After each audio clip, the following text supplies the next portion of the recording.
So before I get started, I want to tell a few funny stories real quick.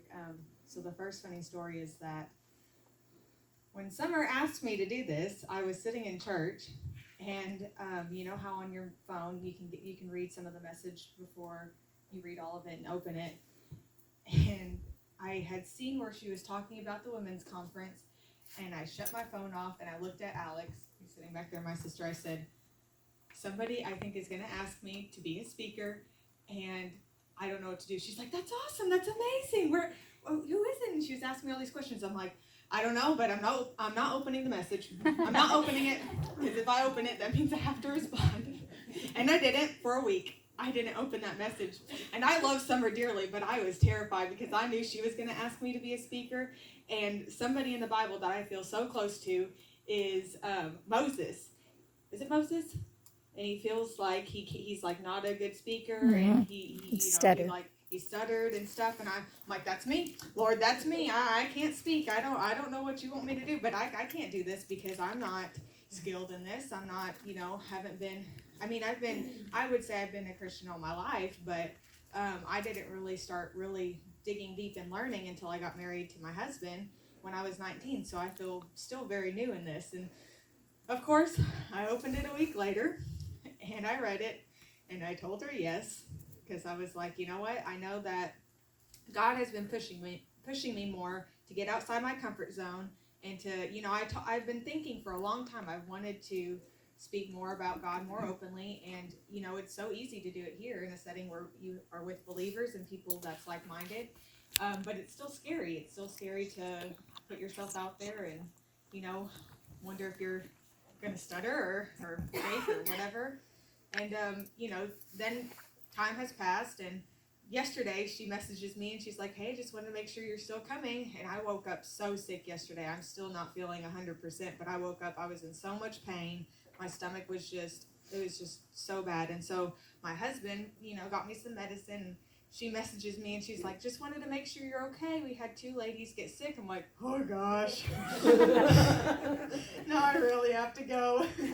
So I'm pushing through today, not feeling my best. And then, of course, as Autumn has been saying, there's no reason for us to be nervous, but we are, because it is nervous getting up and speaking. And people think that, listen.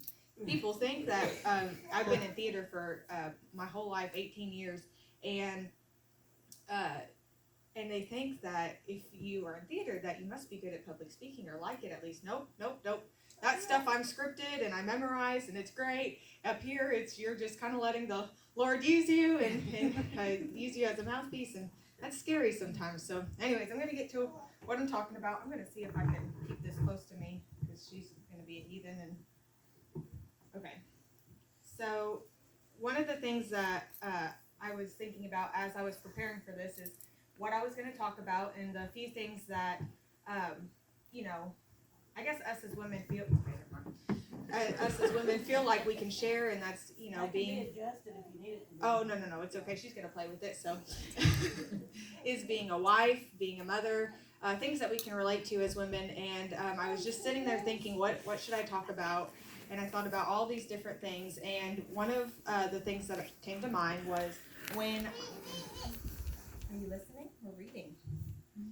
Is when I went to a conference recently. Do you want to go see Lala? Sorry, guys. Should have just left her at home. Got nervous.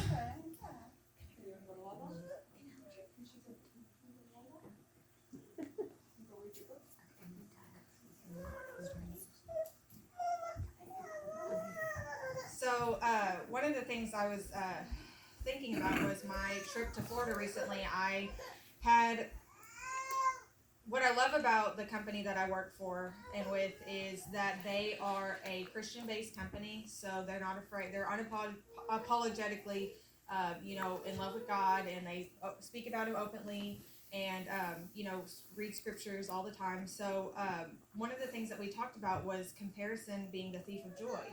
And that's something that really stuck out. And as I was thinking of that, it was in my notes. I was looking through my notes for my conference, and I went through them, and I noticed that, we talked about a whole bunch of scriptures, and then we talked about things that not only related to our business, but I could relate back to Christ. So Just a few of my notes that I had taken from there, exactly as I wrote them, was you can't build your business based on how you feel, grow belief, fear is a default, and applied knowledge is power.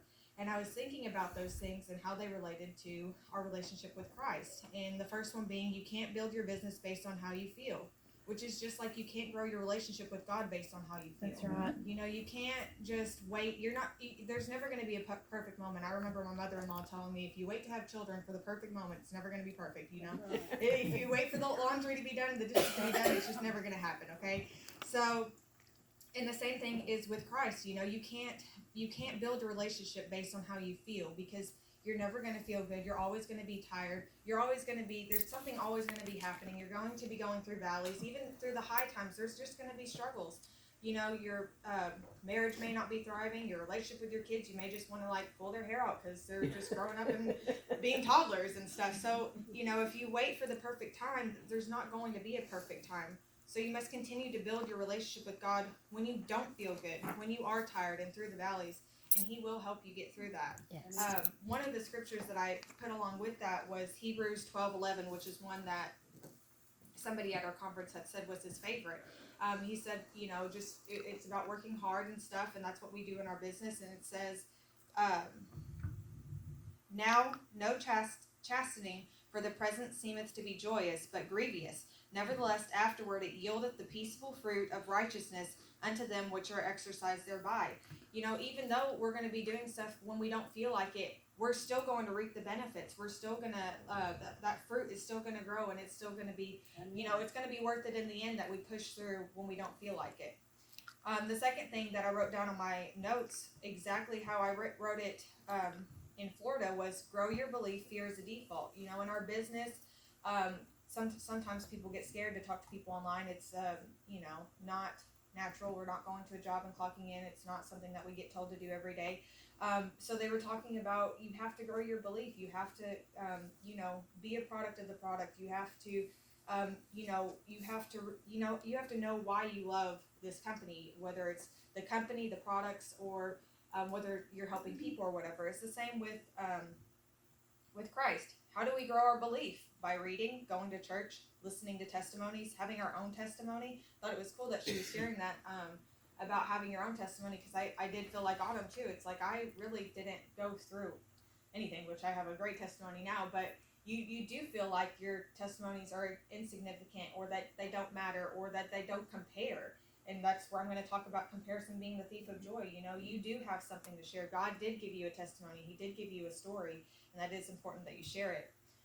So when we arm ourselves with the knowledge, we are more confident knowing that God will help us.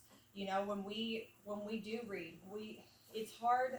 So when I wrote down fear is a default, you know, sometimes when we don't read and when we don't go to church, and when people start to come up and ask us about Christ, you don't feel armed. You feel kind of scared because you're like, I don't know what to say. Like, I don't know like how to talk to him. But you have to grow that belief every day by reading, by going to church continuously, listening to testimonies, having your own testimony, coming to things like this, where you're going to be around like-minded women and people who want to grow and watch you grow in your relationship with Christ. You know, being around like-minded people in Christ is important. As just as important as testifying to non-believers, but it is important to be around people who have the same goal, and that's to get to heaven. So, I had another scripture that went along with this. It's Isaiah 43:2. I did not mark my Bible like I was going to.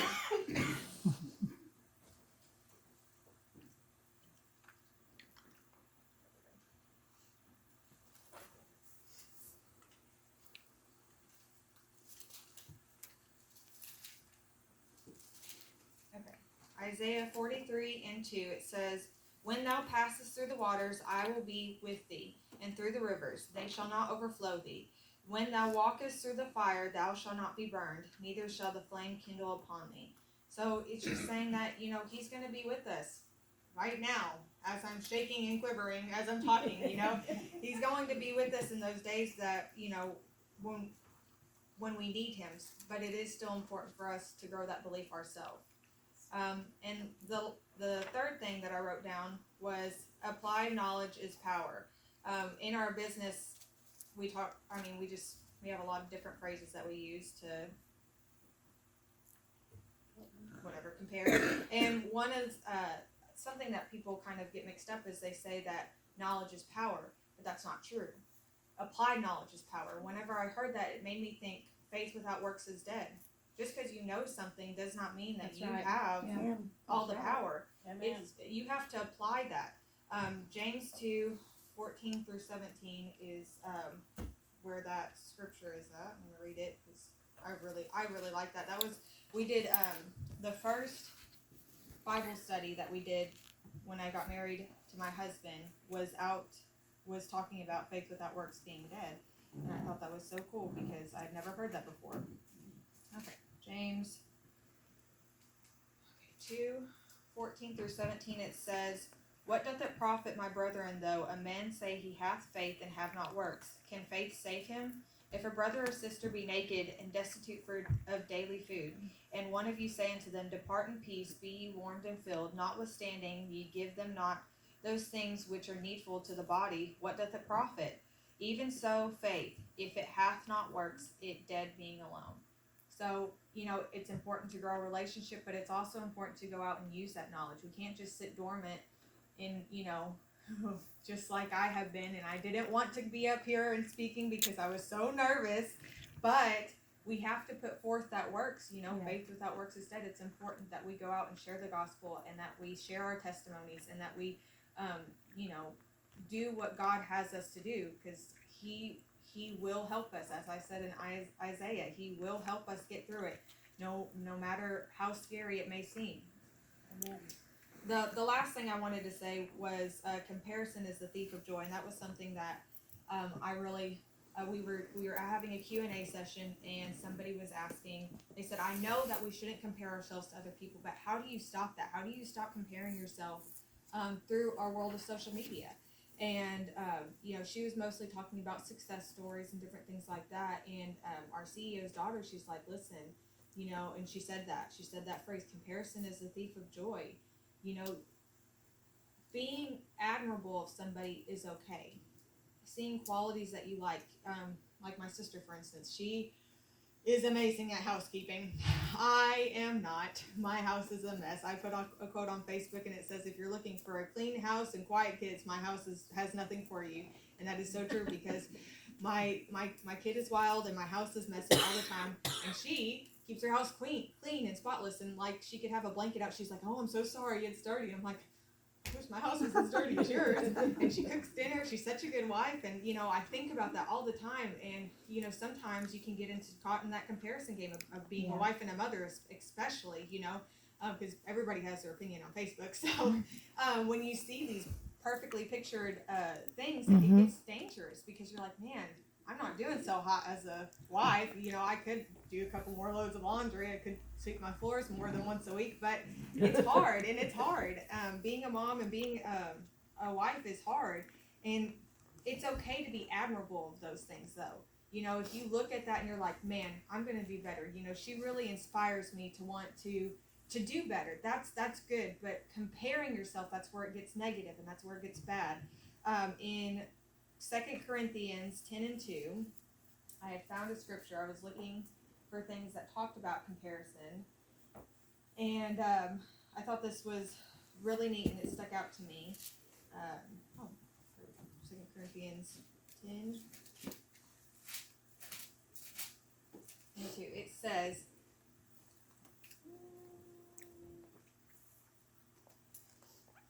is that right?